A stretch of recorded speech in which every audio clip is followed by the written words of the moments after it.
Alright! Good morning Pilipinas and good morning world! At sa ating mga kababayang OFW na walang sawang sumuporta dito sa ating munting programa at ang ating mga kababayan na nandyan sa Pilipinas, thank you so much at mabuhay po tayong lahat hanggat gusto natin. Well anyways, tuloy-tuloy na po tayo sa ating balita dito ng mga tamang balita at sagutin ang maling information na ipapakalat ng mga fake news peddlers ng mga anti-Marcos, lalong-lalo na doon galing po sa mga fentanyl na mga vlogger bakabayan. Yes, dapat silang susugutin. Bakit? Kasi pagkahayaan natin sila na lagi pong naninira araw-araw kay PBBM at sa mga consumerization sa katagalan bakabayan, ang kanilang mga paninira ay magtotoo yan sa mata ng ibang tao. So dapat silang susugutin kasi ang bagong Pilipinas, bawal po ang mga sinungaling. At syempre, kasama nyo pa rin si Sir Ivan, ang pinakabulol na vlogger sa balat ng YouTube, pagbibigay sa inyo ng mga totoo at mga preskong balita na kinukuha natin sa ating kapitbahay na social media. So magandang buhay sa ating lahat mga kabayan and a happy Thursday sa ating lahat. Okay, so before tayo mag-start mga kabayan, well syempre, i-check more natin kung sino yung mga nakapasok sa ating top 5 commenters doon sa ating last vlog. At nandito sa listahan, ang nanguna po si Ma'am Shane Sibal. Meron siyang 70 na mga comments. Nandiyan po si Maria Midasiplon. Meron siyang 48 na mga comments. Viven Mesis. Meron siyang 41 na mga comments. Nandiyan po si Iying Gimentisa. Meron siyang 34 na mga comments. And Robel Ferrer Official. Meron siyang 32 lahat ng mga comments. Again, kasama po sa ating top 5 commenters. At siyempre, pasalamatan rin po natin ang ating pong mga silent viewer dito sa ating channel. Thank you so much. And also pasalamatan rin po natin ang lahat ng mga viewers na lagi pong nag-like, lagi rin pong nag-shares ng ating mga videos. Thank you so much. And also mga kababayan ko, well acknowledge po natin ang ating pong mga channel members. Nandyan sila si Barbara Butler, Maricres Catidadar, Cosmo Defender, Susan Torres, Eva Punsalan, Edmond Castellejo, Gold Digger, Samuel Membrado, and Via Vivar. I-greet po natin ating pong mga suki, ang ating pong mga early birds o yung lagi pong naunguna sa pag-comment sa baba sa ating comment section. Nandyan si Maria Cristina Manimbao, Emmy Mapalan, Lynn Gonzales, Nonoy Florin Hills, Joselisa Moises, nandyan po si Lolita Maniha, Maria Joy Ponceja, nandiyan po si Nida Grace Dingkong, Sarah Bartman Vlog. I-greet po natin ang mga members ng The Church of Jesus Christ of Latter-day Saints or LDS. Nandiyan po si Rosa Agonzaga, Gloria Marquez, Daldet Pasamonte, and hi to June Escape. At syempre, i-greet po natin ang happy birthday ang lahat ng mga viewers na nag-celebrate ng kanilang birthday ngayong araw. Happy birthday! Okay, so kumusta ang lahat mga kabayan? How are you today? Well, of course, I'm hoping po na sana magandang ating gising ngayong umaga at meron pa tayong energetic po na aura katulad po kay Sir Ivan. At syempre, doon po sa ating mga kababayan po na kumain na kasi nga malapit na po yung lunchtime at doon po sa ating mga kababayan po na nagluluto pa lang. Don't worry, si Sir Ivan po ang bahala sa inyo kasi nga bubusugin ko po kayo sa mga balita, sa mga informations na mga totoo at hindi po fake news. At hindi rin po natin kakalimutan, syempre, i-debunk natin ang mga katarantaduhan, mga fake news na mga ipinapakalat po ng kabilang kampo kasi sila po ay salot ng lipunan mga kababayan. Sila po yung mga taong ayaw umunlad ang bansang Pilipinas. So ano po ang gagawin natin sa kanila? Sila po ay kukurtin natin araw-araw kasi po sila ay salot ng lipunan. How are you today, Pilipinas? So anyways, kumusta nga pala sa ating mga haters, mga anti-Marcos at mga bashers ni Sir Ivan? Namiss ko kayo kaagad mga kababayan. Alam niyo po, hindi makakatulog si Sir Ivan na hindi po rumibat doon po sa mga fake news na ipinapakalat doon sa social media, lalo na doon po sa grupo po ng kabilang kampo mga kababayan, araw-araw. Hindi tayo makakita po ng mga post ng kabilang kampo na hindi fake news mga kababayan. Lahat ng mga post nila, puro talaga po fake news kasi doon sila nababayaran mga kababayan. Alam niyo po, sa totoo lang, sa ganyang mga tao, sa ganyan po ng mga influencers, mga supporters po ng kabilang kampo, ang bigat siguro ng kanilang dinaramdam mga kababayan. Ang bigat niyan. Bakit? Napakahirap po gumawa, napakahirap po maglabas ng mga post na mga hindi naman po totoo mga kababayan kasi nga, syempre mga tao rin po yan, meron rin po silang konsensya. Pero tinanggal nila ang kanilang konsensya. Bakit? Kasi pira-pirahan na kasi sa mga kababayan. Kapag meron ng pera na nakita nila at malaki mga kababayan, kinain nila ang kanilang prinsipyo. Kahit alam ho nila yung mga balita po na mga totoo, binabaliktad ho nila yan. Ba nakakaawa talaga eh. So anyways, before po natin pag-uusapan po ang kailang mga pinag-post mga kababayan, alam nyo ba na sumagot na ho dito yung isang business tycoons, billionaire mga kababayan, yung pong si Enrique Razon. Kilala ba natin si Enrique Razon? Kasi nga siya po ito ay napuno na. Napuno na dito po sa mga pinagagawa po ng kabilang kampo, mga alipors po ni Digong na lagi pong napapakalat po ng fake news tungkol ito sa mga investment. Di ba marami itong nabasa na ganyan mga kababayan? Like for example, sa mga post nila ni Tequia, post po doon sa isang meron pong laging in-interview mga kababayan, yung medyo matabain po na sabi nila economic expert daw yon, yung matabain mga kababayan, yung lagi nilang in-interview doon sa SMNI. Aside po kay Tequia, na kung saan, syempre sinakyan ho yan ng kabilang kampo mga kababayan, yung kanilang mga nauto rin po ng mga gunggong rin po ng mga vlogger na yung mga investors daw, nagsialisa na daw sa Pilipinas mga kababayan. Yung mga investors daw sa ibang lugar, sa ibang country, wala na daw tiwala sa Pilipinas, wala daw tiwala kay PBBM. Di ba yan po lagi ang sinasabi po ng kabilang kampo? Lagi natin nakikita niyo mga kababayan. Kapag madadaanan niyo po yung SMNI, madadaanan niyo po yung post ng TAPS Coalition, madadaanan niyo po yung post po ni Trexie, ni SAS, sino pa magunggong na yan? Yan sila si Rocky at marami pang ibang mga kababayan at lalo na si Jason Sa. Di ba lagi lang sinasabi na nag-alisa na daw yung mga investors, pinull out na daw ang kanilang ininvest sa Pilipinas. Pero hindi ho yan totoo. Ayon po kay Enrique Razon mga kababayan. So babasahin na po natin. Billionaire Enrique Razon defends PBBM from fake news peddlers, debunks investor mistrust allegations. Ayon po sa balita mga kababayan, ito po ay binalita po the other day, Filipino billionaire and ports tycoon Enrique Razon refuted claims by fabricators and critics against President Ferdinand R. Marcos Jr. that investors are losing faith in the Philippines. Sabi niya, hindi totoo yun. Kung meron mang gumawa ng ganon, bahala na sila sa buhay nila. Kami nag-i-invest.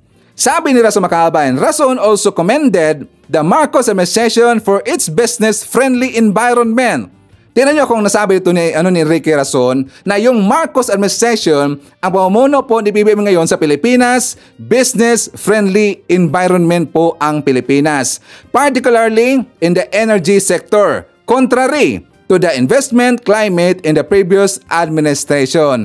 Mas maganda pa daw mag-invest sa panahon po ni PBBM, mas maganda pa daw ngayong panahon na yon. Ang ngayon na sa panahon po ni PBBM, mag-invest po yung mga investors. At sila po yung isa sa mga investors mga kababayan. Maganda po talaga kasi nakikita nila yung ROI po sa kanilang ininvest sa Pilipinas, nakukuha nila kaagad. Mataas po yung ROI mga kababayan. Yung return of capital, nakuha na kaagad. At saka yung investment po, yung return of investment, mataas po ang rate. At saka gin-multiply pa mga kababayan. So malaki po yung balik sa kanila. So yan po ang ibig sabihin po ni Enrique Razon.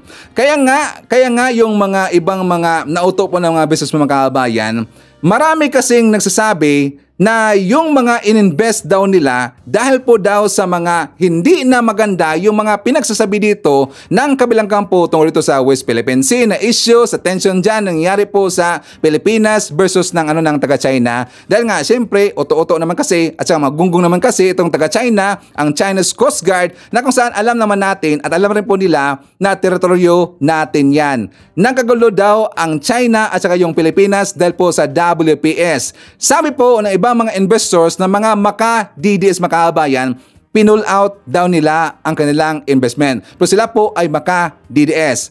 Well, it's their loss. Kasi alam ho natin, ang Pilipinas ngayon, unti-unti na pong umuunlad dahil po yan kay PBB Makabayan. Nakikita ho yan natin sa number, nakikita ho natin yan sa graph at sa report po ng NIDA Makabayan. Pero it's their loss. Bahala sila, but at least nakikita ho natin na yung mga stable na po na mga businessman, na mga tycoons dyan sa Pilipinas, steady lang po sila. Kasi ang kalang ROI na kuha na lagi Makabayan. Okay?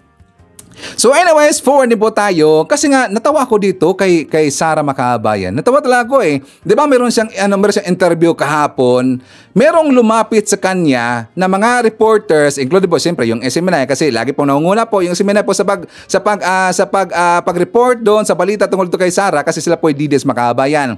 Nagtanong yung ibang mga reporters, hindi po yung SMNI Makabayan. Tinanong si Sara tungkol dito sa kanyang sinabi sa SONA na hindi daw siya dadalo, so she is appointing daw herself as the designated survivor. Pero alam niyo ba ang kanyang sagot Makabayan? Ang pangit talaga eh, napaka-arrogante. Ipakita ko muna sa inyo ang kanyang sagot Makabayan, then you decide. Ilagay nyo po dyan sa baba, i-comment nyo po ang inyong opinion kung ano ang masasabi ninyo sa sinabi po ni Sara Makabayan. Designated survivor. Yes. Nahimong karon lang ko nakakita og kanang ganing Vice President na ginapangita ang iyang attendance sa tanan mga butang.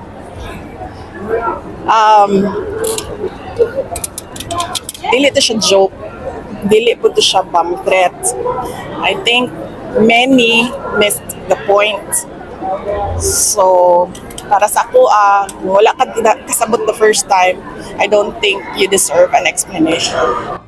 Tingnan nyo, gunggong talaga. Ganyan ba ang klase na presidente ang kailangan natin Makabayan? Or ganyan ba na klase na vice president na kailangan natin? Kung hindi nyo po naintindihan Makabayan, doon po sa Makabayan po ng mga Tagalog, ang sabi niya nung una, di ba tinanong siya ng reporter, ano lang kanyang tungkol doon sa sinabi po ni Sara tungkol sa SONA na hindi siya dadalo at saka designated survivor. Ang sabi niya Makabayan, alam niyo po, in-insert niya kahit hindi siya tinanong tungkol doon Makabayan kasi sabi niya, ngayon lang daw siya nakita ng isang vice president na hiningian daw ng attendance sa kanyang mga ginagawa Makabayan, sa kanyang mga ginagawa. Ngayon ano siya nakita ng isang vice president na hinihingian daw ng attendance sa kanyang mga ginagawa. Hindi ba siya dapat tanungin Makabayan? Or ayaw ba niyang magpatanong? Di ba gets ba natin? Ayaw niyang magpatanong. Kasi nga doon po sa kanyang mga comment, mga ambush interviews, yun kasi ang kanyang point. Na ngayon natin siya nakita ng isang vice president na lagi pong tinatanong po ang attendance sa kanyang ginagawa. Well, dapat lang magtanong po ang taong bayan. Dapat na po magtanong po doon sa kanyang mga response every time na meron siyang mga sinagot sa mga questions po doon sa ambush interview Makabayan. Kasi yung iba hindi natin maintindihan. Totoo lang, ang karamihan doon, majority doon sa kanyang mga response, pabalintong-balintong at hindi natin naintindihan. So dapat na po natin siyang sagutin at tatanungin Makabayan. Di ba? Ayaw niya magpatanong, arrogante talaga eh. And secondly, sabi niya, yung daw designated survivor, hindi daw yung joke Makabayan. Hindi daw yung joke. Tas ngayon sabi pa niya na hindi daw naintindihan. Hindi daw yung joke, hindi daw yung bomb joke Makabayan or bomb threat. Hindi daw ganon. Hindi daw naintindihan. So sabi pa niya, dinagdag niya, kung hindi niya daw naintindihan o hindi daw naintindihan natin yung first time, I think we don't deserve to have an explanation Makabayan. Hindi na daw dapat siya mag-explain tungkol doon. Tingnan nyo, hindi daw joke. Second, hindi daw yun bomb threat. Hindi na siya naintindihan Makabayan. Well, hindi pala natin siya naintindihan pero ayaw niyang magpatanong Makabayan. Bakit niyang ayaw mag-explain? Kung ako yung reporter ng Makabayan, talagang sasaltuhin ko 'yon. Talagang supalpalin ko 'yon.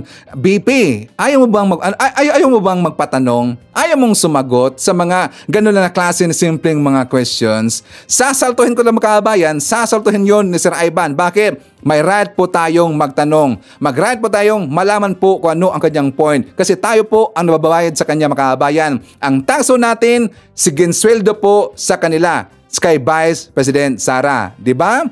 Alam nyo yung ganyang klase na tao, ayaw kay Makabayan. Dito natin nakita sa interview na yan, nakikita natin po itong totoong karakter. Ang totoong attitude po ng isang Sara. Kasi siya po ay naging arrogante mga kababayan. Tanong ko lang po, kailangan ba natin, deserve ba natin po na magkaroon po ng ganitong klase na Vice President? Or, di ba meron siyang plano na tatakbo po bilang presidente this coming 2028 mga kababayan? Kailangan ba natin ng isang presidente na ganyan po ang ugali mga kababayan? Please comment dyan sa baba at babasahin yan mamaya ni Sir Ivan. Di ba? Ang gunggong talaga eh. And secondly, tungkol pa rin po kay BP Sara mga kababayan, di ba naglabas na po ng ng report ng survey ang Pulse Asia kahapon na kung saan si Sara daw mataas pa rin po mga kababayan. Mataas daw ang sabi nila. Si PBBM bumagsak daw yung survey mga kababayan. Yung kanyang survey that is 54% sa previous niya naging 52 na lang po mga kababayan. Sabi nila. Pulse Asia survey, 52% po ang trust rating ni BBM. Kay Sara, nagstay daw sa 71% mga kababayan. Pero nakita ko doon sa post po ng kanilang alipores, si Gibara yata yung mga kababayan, 69% po nakalagay doon, hindi 71. So hindi ko sure kung saan ba doon ang totoo, 71% ba or 69? But either way, no need man kasi niya mga kababayan kasi alam mo natin na bagsak pa rin po ang survey ni Sara. Kasi nga noon napakataas po ng survey ni Sara. Pero unti-unti na pong bumagsak mga kababayan. Ngayon, dahil po sa survey po ng Pulse Asia, meron kasing inalabas po mga kababayan na ito pong pagbagsak po sa survey or unti-unti na po daw na nawalan ng pag-asa, nawalan na daw ng tiwala kay Sara yung mga tao, yung taong bayan. Marami na daw mga kababayan. So ayon sa balita, mga hindi nagtitiwala kay BP Sara tumaas ayon po ng Pulse Asia. Dahil daw yan mga kababayan, isa po sa factor kung bakit dumadami na ngayon yung tao na hindi na po nagtiwala kay BP Sara dahil ayaw niya, dahil hindi pa rin po siya sumagot tungkol sa issue po sa tension dyan sa West Philippine Sea. Diba hanggang makakabayan, no comment pa rin po. Pero dito po sa mga issue, ng mga ng ibang issue, ang bilis niyang sumagot makakabayan. Pero yung issue po sa West Philippine Sea, ayaw niyang sumagot. Diba? No comment lang. Gonggong talaga eh. So alam naman natin na siya po ay isang pro-China at tuta siya ng China makakabayan. Pero kasi ang alam niyo po ang concern dito ng taong bayan, ang point naman kasi ng taong bayan, si Sara naman kasi ay isa pong reservist po ng AFP makakabayan. Siya po ay reservist ng AFP. I think ang kanyang rank yata is something colonel yata yun if not mistaken. Siya po ay isang reservist pero ayaw niyang sumagot po sa issue po sa West Philippine Sea makakabayan. Hindi niya daw mandato. Kasi daw, sabi niya, hindi daw mandato ang sumagot niya sa issue po ng tension sa West Philippine Sea ng China versus ng Pilipinas. Bakit? Ano yung makahabayan ko? Ang point naman kasi ng taong bayan, yung pagiging Pilipino na lang, no? Yung pagiging tao, pagiging Pinoy, pagiging Pilipino, ano ba ang kanyang masasabi bilang Pilipino dito po sa panggigipit po, sa pangalipusta po, sa pangbubuli ng taga-China dyan sa West Philippine Sea ng ating mga kababayan po ng mga Coast Guard, ng ating mga kababayan po ng mga mangingisda, pero ngayon ay niyang sumagot. Bakit? Kasi tinutuok sa mga kababayan. Ginaganon kasi siya ng taga-China or baka ayaw siyang bigyan po ng budget sa darating po na eleksyon sa 2028. Kaya siya takot pong sumagot makabayan sa WPS na issue. Kahapon, may dadaanan po akong isang post ng kanilang alipores makabayan. Aba, may barko pala si Sara. Tapos ito po yung ipinagmalaki po ng kabilang ng kanilang alipores na si Fudok makahabayan, si Fudok. Sabi niya, kanyang pagdating, ready na ba sila makahabayan? Handa na ba sila sa pagdating? Kasi meron silang ipinakita po na barko, yan po, ipakita ko lang po. Meron silang ipinakita po na barko. Sara Cares makahabayan. Sabi ko, may barko pala yung mga Duterte. Nakalagay po sa gilid makabayan, Sara Cares. At doon sa gilid, sa bandang taas, kasi gin-zoom in ko makabayan, sabi ko, sino ba yung grupo na to? Bakit nagkaroon dito ng barko ang mga Duterte o si Sara makabayan? So yung grupo pala na isda, yung isda makabayan, di ba? Sara Duterte, dagat advocacy yata yan, if not mistaken. Sara, dagat, advocacy. I think, yan ba? I-correct na po si Sara kung mali tayo. Basta isda po na grupo makabayan. Ang sabi po ng iba, the other day daw yan na video. Kasi nga kung titignan po natin sa baba makabayan, Kung tingnan natin sa baba, di ba, July 17 po nakapost. So, the other day, kahapon, sabi ko, familiar to sa akin na nakita ko na to during po sa pangampanya po ni Sara Makabayan. Kasi siyempre noon, sinuportahan natin yan si Sara, alam ho natin yan. Sinuportahan yan ni Sir Aban kasi nga, unity team. Siyempre, ang tandem po ng Marcos at ng Duterte, suportado natin yan noon. So naalala ko, merong grupo noon na isda. At ang grupo na yon, meron sila mga buses, ang daming bus kasi nangampanya sila Makabayan. At meron rin po, nakita ko na isang barko na yun po ay inarkila para po gagawin po sa kalang propaganda, yun po ay campaign. Election campaign po ni Sara Makabayan. So binalikan ko po yung video and I found out totoo talaga at tama talaga po ang analysis ni Sir Ivan. Totoo po ang ating duda dito na yan po ay during sa eleksyon pa Makabayan. Eleksyon, during po sa pangampanya po ni Sara. Hindi tayo mauto. Ay, Sir Ivan pa. Tama talaga ang ating hinala dito na yan po ginamit po during po sa before pa yung election Makabayan sa 2022. So nakita ko Makabayan, yung post na yan that is during before po sa election, November 15 ho yan, yung kanilang campaign po dito kay Sara kasi una silang nag-campaign Makabayan eh. Sumunod na po si PBBM. So una talaga yung grupo nila ni Sara ng kampanya. November 15, tas sabi po ng mga alipores sila, the other day na Makabayan, nakaroon daw ng barko si VP Sara. Tas meron siyang post dito, babasahin na po natin, sabi nila na sa kabila daw. Sabi dito, sa kabila daw ng limitadong pondo na kapag pupundar ng mahahalagang proyekto para sa bansa. Si Sara daw, being a Vice President, sa sa limitado yung pondo Makabayan, nagkaroon daw ng barko, yung Office of the Vice President. Inuto pa tayo during yan sa year 2021 na before po yung election Makabayan. During ho yan sa campaign season ni Sara Duterte. Inuto pa tayo kung talaga. Ipakita ko sa inyo yung comment Makabayan. Sabi dito, wow, para sa yan, para saan yan idol? Sabi po ni Fudok, parang medical at rescue vessel downloads. Wow, iba talaga BP Sara. Yan dapat presidente ngayon. Sayang talaga. Sabi na, oo nga sayang talaga. Tingnan nyo, maraming nauto Makabayan. Nakaroon ng barko ang Office of the Vice President dahil kahit daw sa limitado daw yung budget Makabayan, gonggong talaga eh. Nakakaawa no, itong mga klaseng tao nito. Nakakaawa talaga itong mga tao pong madali lang pong mauto Makabayan, nabulag sila. Hindi naman po yan barko ni Sara at hindi rin po yan barko po ng Office of the Vice President. Okay, so forward tayo. Pag-usapan pa rin po natin si Sara Makabayan, i-grand slam natin yan kasi pasaway itong gong nito eh. Diba, the other day, nagsumagot po si Secretary, incoming Deputy Secretary Asani Angara Makabayan. Tungkol kasi doon sa merong mga questions na doon, dito daw sa pag-appoint po ni Angara, nilayasan daw siya ng mga DepEd officials Makabayan. So I think that all of you na nakita niyo na po yung balita na yung mga DepEd officials nagsilayasan na po Makabayan. At meron pa nga dinagdag yung ibang grupo, ang ibang mga vlogger na pati na po daw yung mga teachers Makabayan. Nagsialisan daw, nag-resign daw yung mga teachers. Totoo ba yan? Sa mga kababayan natin po ng mga teachers, nag-resign ba yung ibang mga teachers? Please comment nyo sa baba, babasahin natin yan mamaya, okay? So yan kasi ang sinabi po ng ibang mga vlogger ng kabilang kampo, pati rin po daw yung mga teachers nagsisirisan Makabayan. I think that is fake news, hindi yan totoo eh. Pero babasahin ko mamaya yung mga comment po sa ating mga viewers Makabayan. So babalikan na po natin. Ipakita natin, ito pong mga mukha na to na nag-resign Makabayan. Yung kanyang ASEC at saka yung USEC lang po. Tingnan nyo yung USEC at saka yung ASEC. Bakit? Well, siyempre, normal talaga Makabayan. Bakit? Nung inappoint po si VP Sara bilang isang Deputy Secretary, siya po yung kumuha po ng mga tao na yan.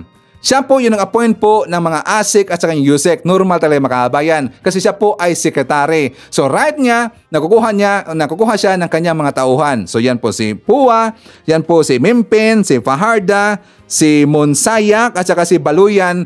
Si Sara po ang kumuha ng Makabayan or nag-appoint niyan. So dito po siguro para po sa delikadisa kasi nga iba na po yung Deputy Secretary, so sila po ay nag-resign. But it doesn't mean na ayaw nila kay Angara. So it's up to Angara mga kababayan kung i-appoint ba sila or i-reappoint ba sila ni Angara bilang ASEC or USEC. So it's up to Angara. Ipakita ko sa inyo po yung sagot po ni Angara mga kababayan. For more details, let's watch this. Kinumpirma naman ng ilang opisyal ng DepEd ang kanilang pagbibitiw epektibo sa July 19. Kabilang dito si Undersecretary at spokesperson na si Attorney Michael Powa na Chief of Staff din ng DepEd Secretary. Kasama rin ang iba pang Undersecretaries at Assistant Secretaries. Sa kanyang pahayag, sinabi ni Powa na marapat lamang ito para bigyan ng kalayaan si incoming DepEd Secretary Senator Sonny Angara na makapamili ng magiging bahagi ng kanyang liderato sa DepEd. Maghihintay pa lamang din ang opisyal ng direktiba mula kay VP Sara kung kailangan pa nito ang kanyang serbisyo sa OVP. Sa isang ambush interview, sinabi ni incoming DepEd Secretary Sonny Angara na personal niyang nakausap si Powa hinggil dito. Kaugnay niyan, handa na raw siya sa turnover ceremony na gagawin sa Webes kung saan inaasahan din na magkakausap sila ni VP Sara. So karon po yung turnover mga kababayan. Ngayong araw po, bakit Bisaya yun? Karon. So ngayong araw po yung turnover po ni Sara at saka ni Angara. Pero yung time po, during po sa kanyang interview mga kababayan ni Angara, hindi pa po nakapag-usap kahit one time si Sara at saka si Angara. 'Di ba? Ilang araw ba mga kababayan after po nag-resign po si VP Sara? That is 3 weeks yata, 'di ba? If I'm not mistaken, 3 weeks 'yon. Sa 3 weeks na 'yon, hindi po nakapag-usap si Angara at saka si Sara kasi busy po si Sara sa kanyang pamumulitika mga kababayan. Busy po si Sara doon po sa kanyang pagpaulan. Nakita ba natin na paulan si Sara mga kababayan? 'Di ba nagpaulan gonggong talaga eh.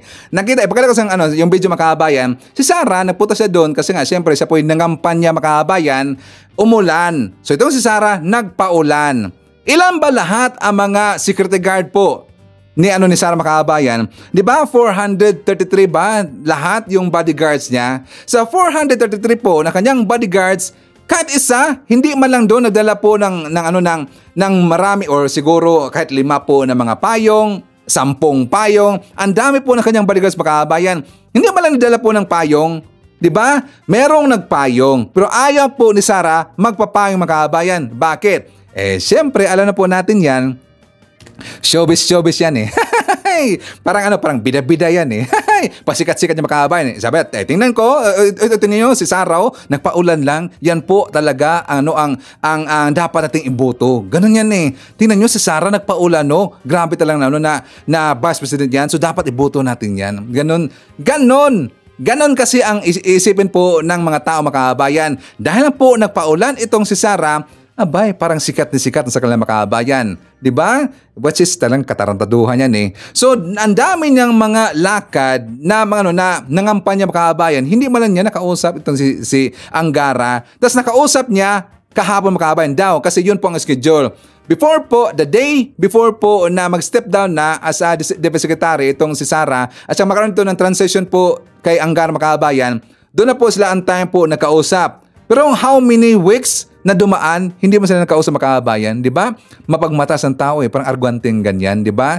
Kahit ayaw mo na sa posisyon na yan, kasi siyempre pinili mo naman yan, dapat kausapin rin po yung mga papalit sa kanya.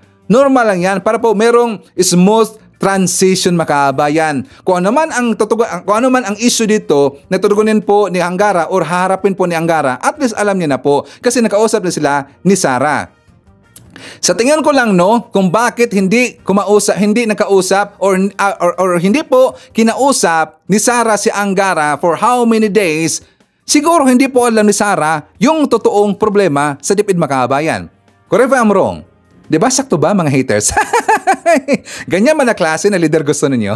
Arrogante, tas parang walang alam talaga eh. Hindi talagang walang alam. May pagka-ub-ub yan eh.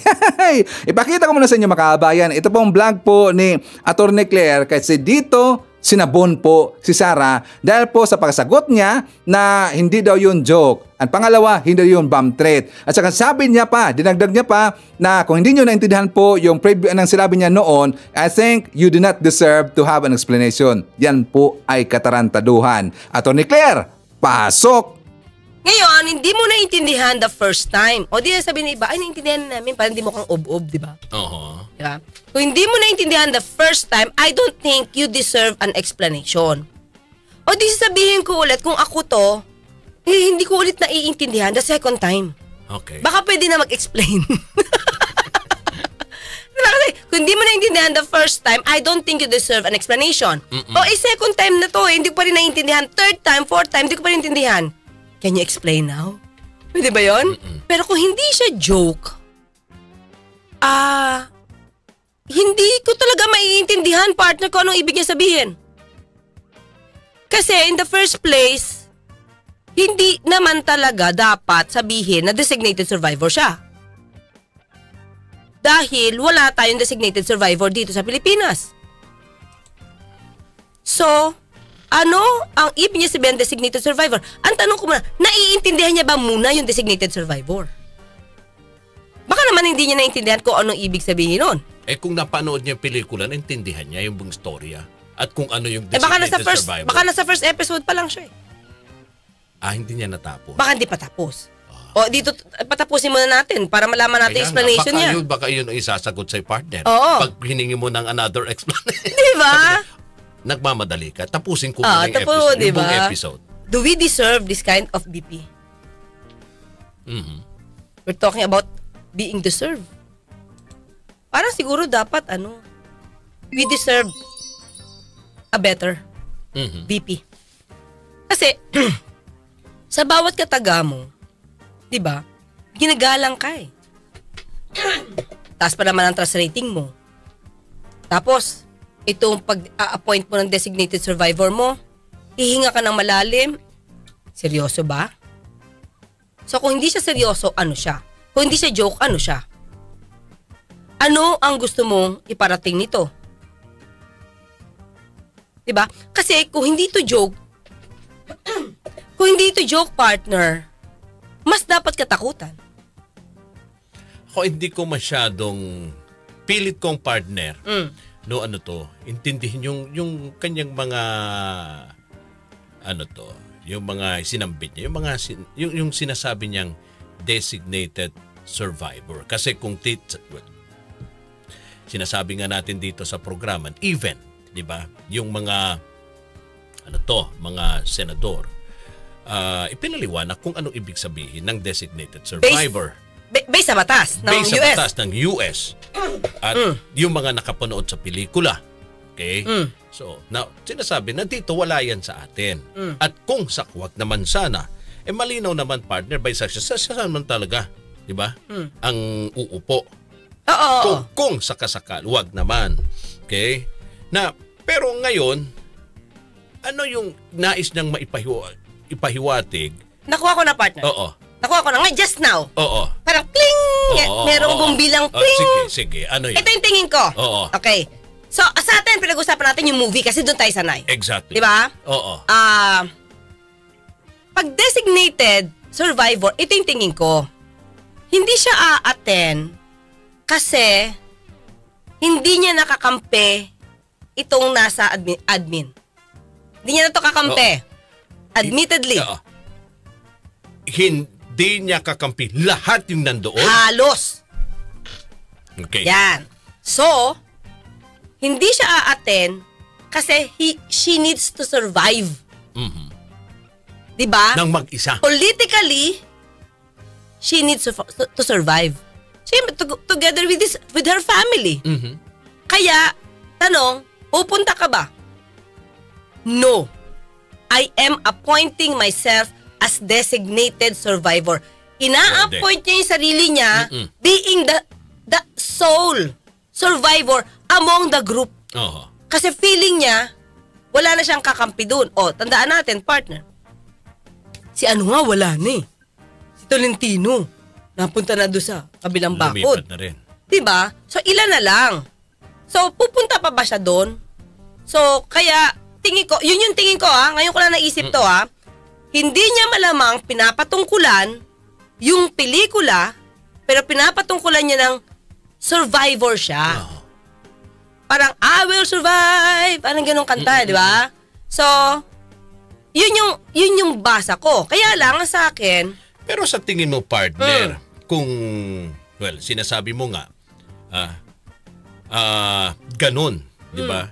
Yung kanyang Pananaw. Oo, yung dahilan niya.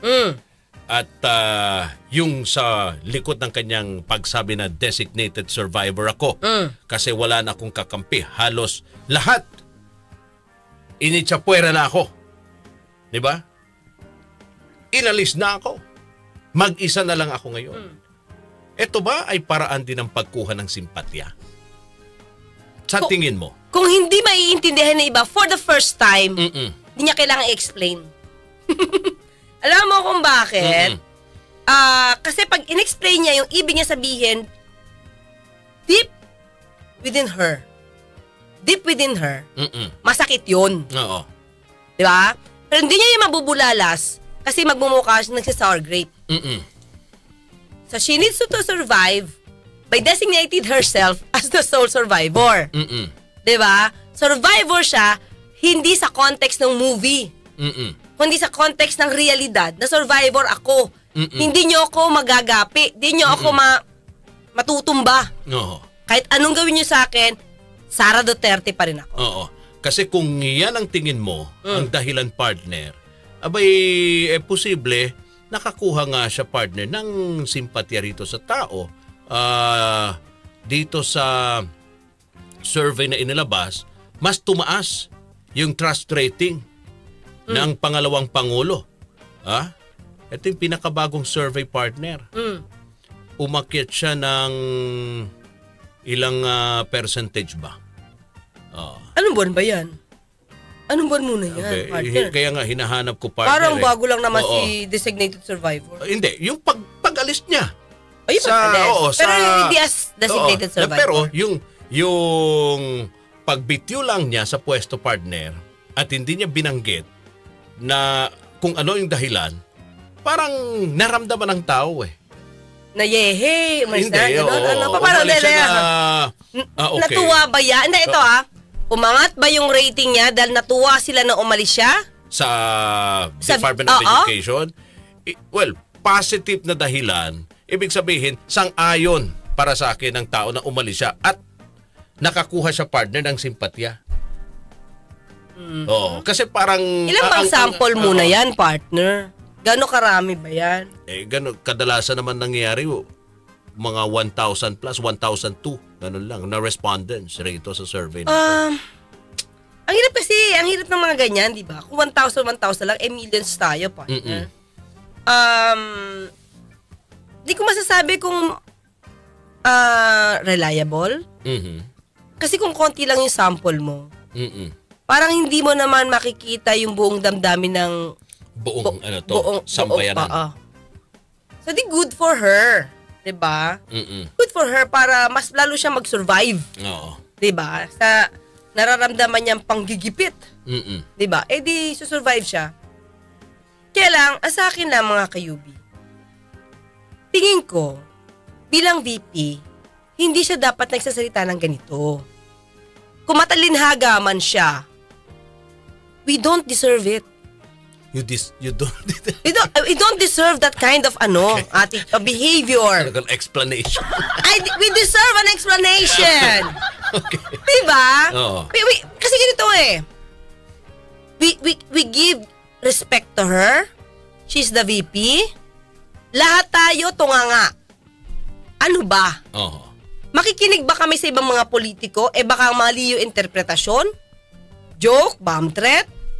So don't you think, VP, na being the VP at kami yung, kumbaga, constituents, diba? Hindi ba namin deserve? Wag ka na mag-explain sa mga politiko na kalaban mo. We deserve an explanation. Anong ibig sabihin? Yun na lang sana igalang mo. Diba? Igalang mo yun. Kasi honorable ka May title ka. Hindi ka naman niluklok dyan para makipag-away sa iba Diba? Wag ganon. Kasi yung mga, sa akin, yung pa-intriga-intriga, hindi ito pang showbiz. Pwede yan sa showbiz siguro, partner. Diba? Sa showbiz, pag may intriga ka, bahala silang magchismisan dyan. Bahala silang gumawa ng ng mga opinion nila. Pero tayo, parang hindi naman natin deserve ito. Diba? Parang kailangan natin malaman ano ba ang nasa puso ni VP.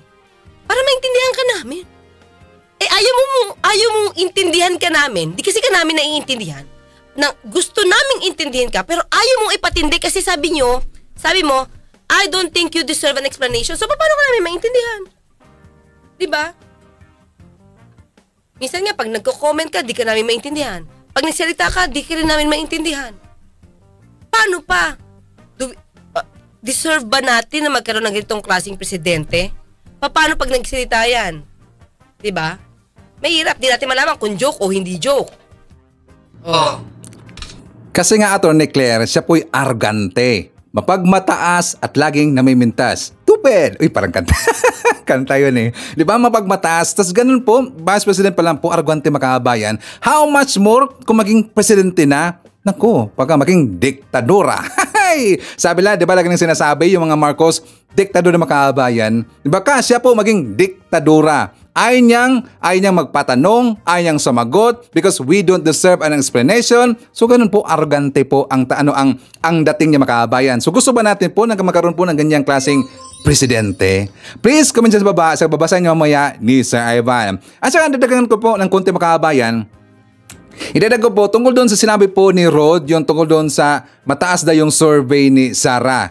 Survey po ng Pulse Asia inilirelease po the other day makabayan. Which is, di ba, umabot po ng I think 71 ba or 69? Hindi ko lang sure kung saan doon yung exact makabayan kasi yung iba, 71%, ang isa 69%. Alam niyo po, ang pinaka-accurate dito, kung if I have to pick a one survey firm makabayan, dapat ang Tanjere. Kasi ang Tanjere lang po ang may kaya na magtanong po ng mga tao, umabot po ng 5,000 pataas makabayan.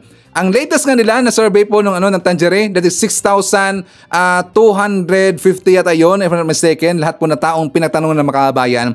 Dito kasi sa Pulse Asia, only 1,200. Diba? So hindi talaga makatotohanan yan. Hindi yan accurate. Ang mas accurate po na survey firm, yung kayang magtanong po ng 5,000 pataas. Medyo talagang malapit yun sa katotohanan makabayan. Okay, sakyan natin po ang survey po ng Pulse Asia kasi nga nakuha po ni BBM, bumaba daw ng 2% makabayan. From 54%, naging 52% po ang kanyang trust rating. Hindi naman po yan ay problema makabayan. Bakit? 50% ho yan. Na pumasok ho yan sa 50%. So majority pa rin po ng taong bayan may trust pa rin po kay BBM. Even though na yung mga pinagtanungan po na tao ng Pulse Asia, hindi natin alam, baka balwarte ho yun ng mga Duterte, diba? Hindi din alam. Depende kasi yan sa lugar makabayan. So buti na lang, umabot pa rin po yan. Para sa akin, okay pa rin po ang performance po ni BBM. Okay. Ayaw ko magbase po sa survey na isinagawa po ng Pulse Asia kasi nagbabase ako sa nakikita ko mismo makabayan. At yan po ay nakikita natin po sa mga vlog ni Sir Ivan, ang mga projects ni BBM, ang mga lakad ni BBM at mga itunulong po ni BBM. At ang lalong-lalo na, yung mga ginagawa po ng ating presidente araw-araw sa pagtulong po sa mga magsasaka. At saka dito po sa pambansang babae makabayan. Diba? Malaking tulong ho yan at para sa akin, ang trust rating ni BBM plus yung approval rating is 99% makabayan. Umabot ng 99%. Huwag mo na 100. 99.8%. Sakto ba yun? So, what do you think makabayan? Ano ba ang maibibigay ninyo na rating, trust rating ni BBM? Please comment dyan sa baba. Babasahin natin yan mamaya, okay? So, isa-ito more natin. Nandyan po si Masking Digma, Margarita Voces, Florifi Gumapak, Lenda Lim, nandiyan po si Engie Mentisa, Alexander Otrera, hi to Evangeline Rerolye, Antonio Payos, Jeline Quiaso, nandiyan po si Flor de Lisa Soryo, hi to Ligaya Salvador, Minerva Alad, nandiyan po si Army Lagaso, Carding de la Cruz, Clara Jane Maranan, nandiyan po si Maria Milaseplor from Olongapo City, hi to Noni Betty, isyadra po natin si Rusa Gonzaga, Mayet Sibuhano, Amalia Nocon, Nori Tabio, Jen Medina, and hi to Ma'am Alicia Lee. Okay, so before tayo mag-jump po doon sa ibang balita makabayan, good news muna tayo. Huwag nating kakalimutan kasi meron pong nangyaring bago sa gobyerno natin at ito po ay good news makabayan. For more details, let's watch this. Inaprubahan na ng NEDA Board ang ilang pang proyektong pang-infrastruktura.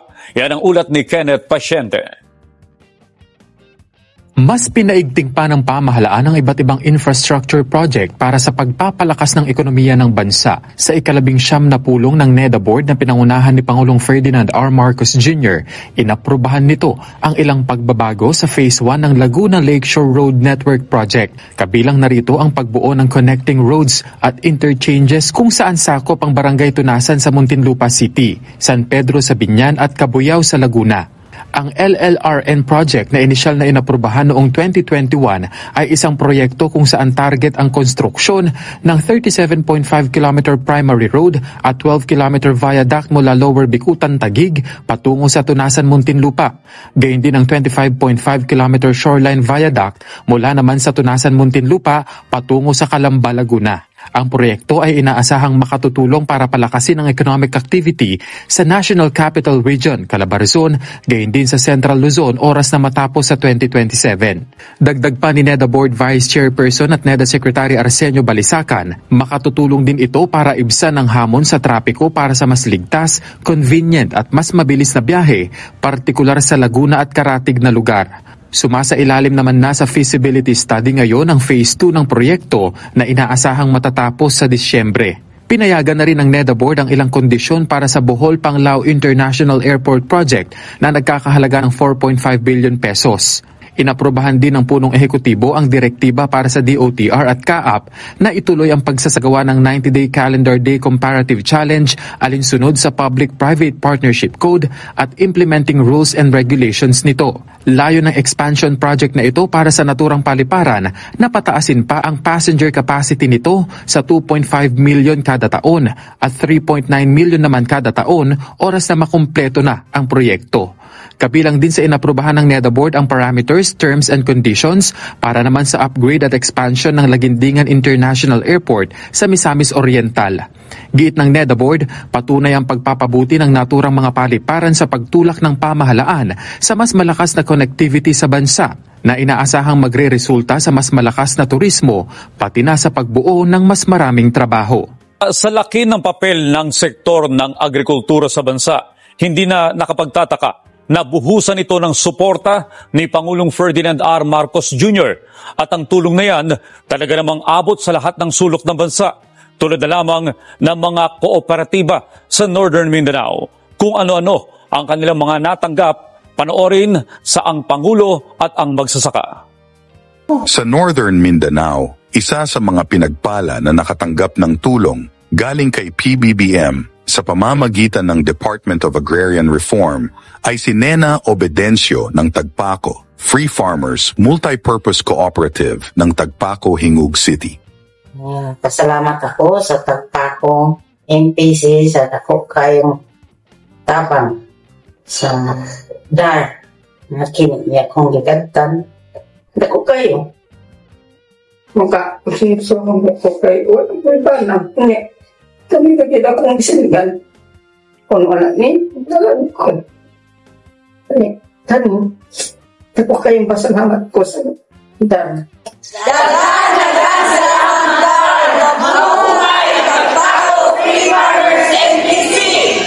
Okay, so kung nagustuhan po ninyo ang ating Good News mga kababayan, please like naman po natin ang ating video. At don't forget mga kababayan ko, sana ugaliin rin po natin na i-share natin ang ating videos. Malaking tulong ho yan sa channel ho natin. Please like and share. So kapag i-share po natin po ating video mga kababayan, marami po tayong matutulungan po ng mga kababayan natin na mga medyo nauto po doon sa kabilang kampo, naging tanga dahil doon lang po sila, kasi doon lang po sila nanonood po ng kabilang ng vlog sa kabilang kampo mga kababayan. So doon kasi kapag doon lang sila manonood po sa kabilang kampo, wala silang alam sa mga totoong nangyayari sa gobyerno natin or kung anong ginagawa ng ating presidente. So please, i-share po natin ating video, okay?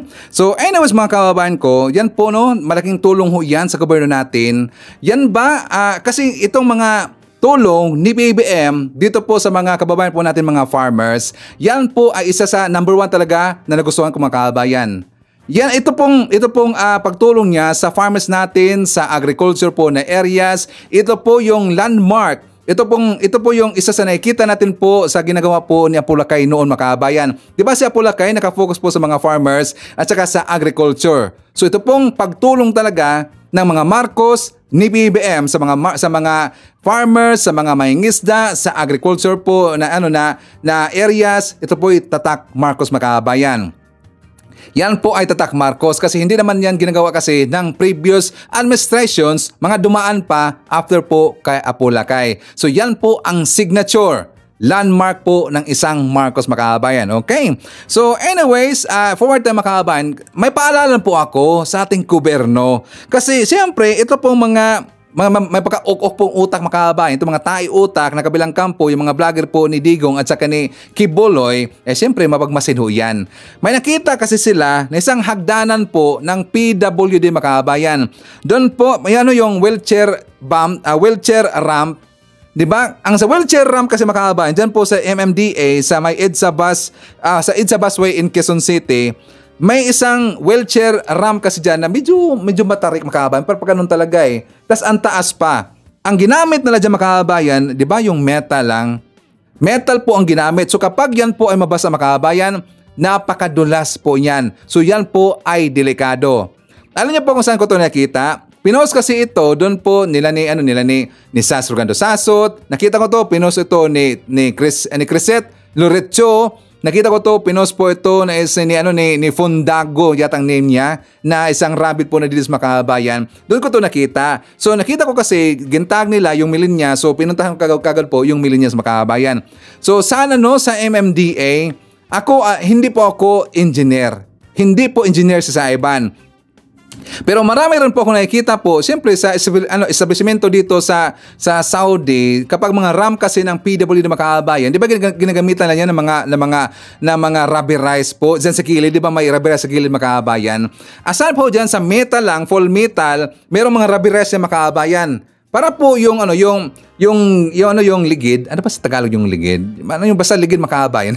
Yung ligid, kumakapit kasi yan sa rubberized o rubber. And aside from that, sa mga gilid-gilid, dapat meron pong yung stairs na yung normal na stairs, mga kabayan, sa gilid. Pero in case kung madulas man yung wheelchair, di meron siyang mapagkapitan po yung nagdala sa kanya, mga kabayan, yung nag-post po sa PWD. So dapat ganon. Hindi yung pure lang na ganyan, mga kabayan. Di ba delikado yan Kapag mabasa o yan, napakadulas talaga niyan. So dapat next time careful sa mga, may mga engineer man tayo sa MD, may mga engineer man yan. So dapat yung okay naman po, yung hindi po makritics ng kabilang kampo. Kasi ang kabilang kampo, naghahanap lang ho yan ng ikakasira po or ipapanira sa ating gobyerno, specifically kay PBM. Kahit na kayo po yung pinaringgan dito, pero siyempre doon po sa kabilang kampo, si PBM na kaagad ang kanilang tinira. Dahil lang po dyan sa wheelchair ramp na yan, okay? So anyways, mga kabayan ko, nakita ko rin po yung interview ni DILG Secretary Abalos kahapon. Kasi tinanong naman po siya, meron kasi siyang ambush interview. Tinanong naman po siya, mga kabayan, tungkol ito sa update po sa merong mga nagsumbong sa whereabouts po, sa location po ni Kibuloy, na ang dami na palang tumawag, mga kabayan. Halos daw umabot to ng maraming tumawag, sabi po doon sa PNP at saka ng DILG, umabot daw ng 500 plus or almost 1,000, mga kabayan, ang tumawag doon sa location ni Kibuloy. So, meron silang nakita, mga kabayan, hindi lang binanggit kung ilan buong digit na yon na medyo nag-coincide kasi isa pong area. Meron doon siguro umabot sa 50, siguro may 10 na kapareho po yung location. Kasi nga, 10 million yan 10 million, mga kabayan. Sino bang hindi mag-apas niyan sa 10 million? Alaki niyan Instant millionaire ka. Namigay po ng premyo ang PNP. Hindi na po papremyo diyan po sa mga pinanood natin po na mga game show po nila, siyempre ni Willer Beleme, ng ibang mga game shows po ng mga networks, 'di ba? Hindi lang po sila namigay dito ng papremyo. Pati na rin po yung PNP, mga kabayan. So yan po ay isang instant millionaire kapag maturo mo lang itong si Kibuloy. Malamang sa malamang, membro po ng QOGC ang nagsumbong kay Kibuloy. 1,000%, mga kabayan. Membro yan ng QOGC. Meron na pong hudasan dyan sa QOGC. 10 million, hindi mo ikakanta mga kabayan. Tapos hindi ka naman ipapakita po ng PNP, itatago ka lang po. Dapat accurate po ang sinabi mo. Yun lang po. At ikaw po dapat ang pinakaunang tumawag sa PNP. Kasi kapag pareha na po yung location, at totoo po yung location po kung nasaan nga si Kibuloy nagtago, kung sino ang unang tumawag sa PNP, siya po yung makaka-receive po ng 10 million pesos mga kabayan na pabuya. So dapat, alam nyo po sa tingin ko dito, may naghudasa na ngayon sa KOJC. Sila po dito nagsumbong, yung malapit po kay Kibuloy or yung membro mismo ni Kibuloy mga kabayan. Okay? So ipakita ko na po sa inyo yung vlog po ni Mike Abe. For more details, let's watch this. Grabe talaga ang epekto ng pera, reward money. Nang tanong kaya kayang tapatan ni Kibuloy ng pera ang kanyang mga member at kanyang mga vloggers para mapigilan ang pagbibigay ng impormasyon sa mga kinaukulan, especially sa PNP. Kaya ko na itatanong yan kasi kinonfirm na po ng PNP.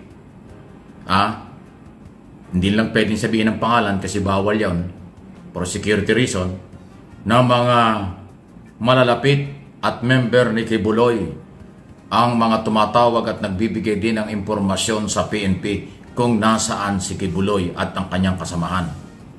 Ano ang dahilan? Dahil sa reward money. 10 million kay Kibuloy, 1 million each dun sa 4 na nawawala pa at saka yung mga Canada.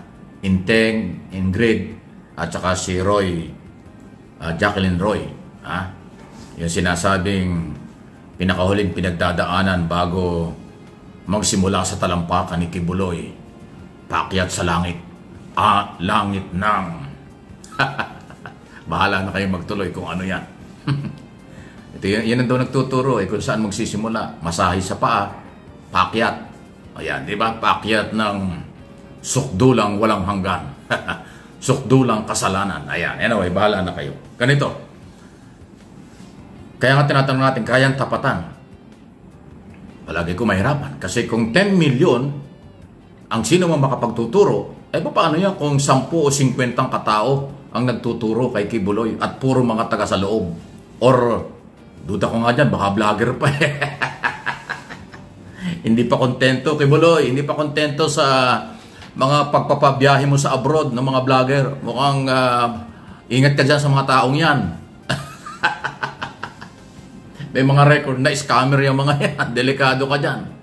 Marami sinamahan niya mga yan. Halos lahat na disgrasya. Wala namang nangyari.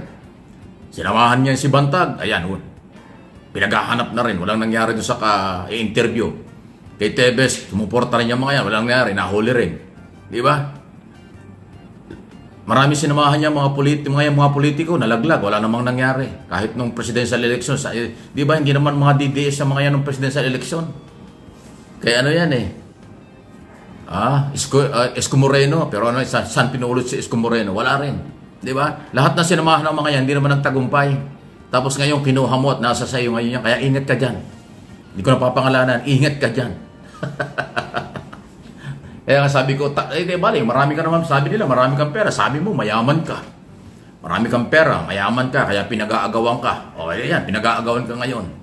Ng mga member mo at saka ng mga ibang informante ng PNP. Inuulit ko, hindi po masabi ng PNP kung sino yung mga informante kasi bawal na bawal yun. Legal ang reward money. Pero bawal ilabas, i-reveal ang pangalan ng informante. Bawal po yun. Yan po yung pinanghahawakan. At dahil dyan, marami nagkaka-interest.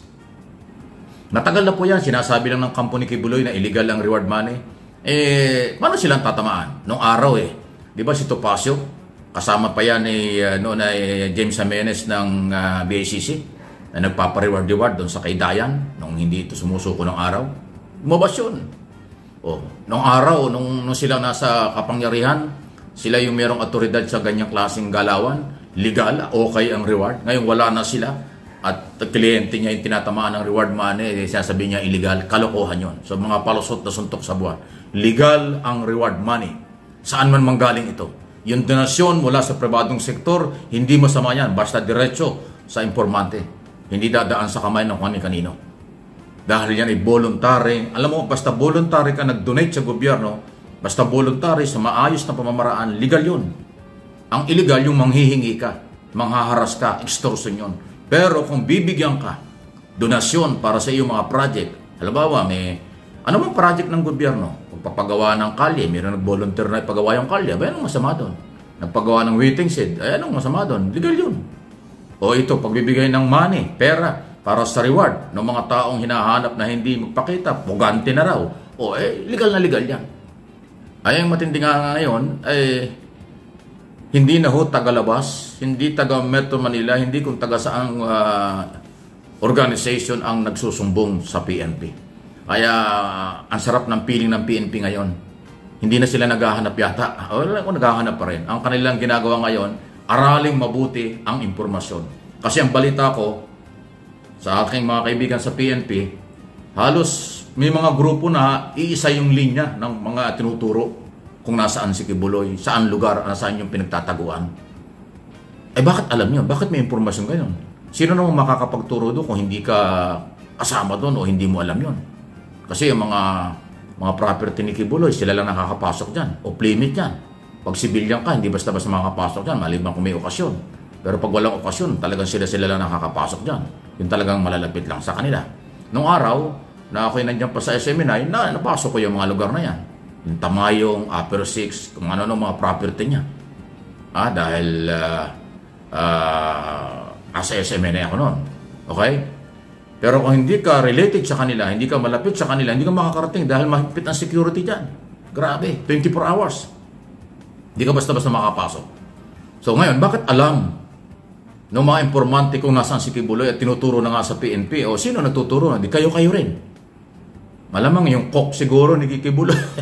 Baka driver ni Kibuloy. O baka taga-plancha ng damit ni Kibuloy. O baka taga-masahe ni Kibuloy. Nagsusumbong, naloko na. Hindi ho ibinibigay ng PNP. Kaya ang akin, baka. Kasi hindi nga ho sinasabi ng PNP. At tama lang yun. Hindi talaga pwedeng sabihin kung sino. Pero yun po yung latest dyan. Okay? So, ewan natin kung ano mangyayari. Any comment, reaction sa bagay na yan. Huwag kayong magsasawa kasi hanggang hindi pa ito bumabagsak sa kamay ng batas, yan po isang issue na hindi dapat ibaliwala. Masamang proceeded pag hindi po bumagsak sa kamay ng batas ang kahit sino na mayroong warrant of arrest. Dahil court order yan. Walang pwedeng bumali dyan. Kahit Korte Suprema, hindi pwedeng pigilan yan kung legal ang pagkaka-issue ng warrant of arrest.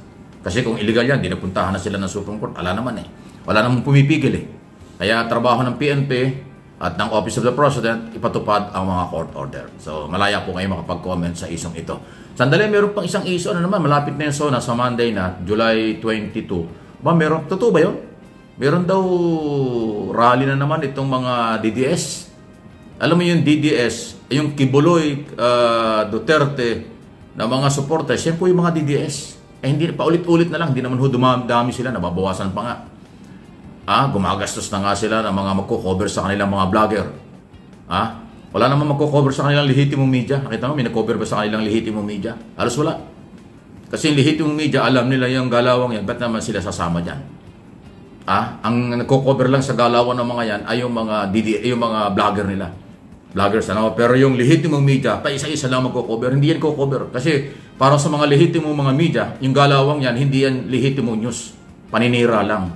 Dahil may mga interest na pinoproteksyonan. So hindi talaga kakagatin yan ng lehitimong media. Maliban lang kung magugulo sila o ibang galaw ang kanilang mga statement, ayan, pakagatin ng lehitimong media yan sa radyo, television at pahayagan. Pero kung tungkol lang sa mga gimmick-gimmick na nag-iingay lang, wala.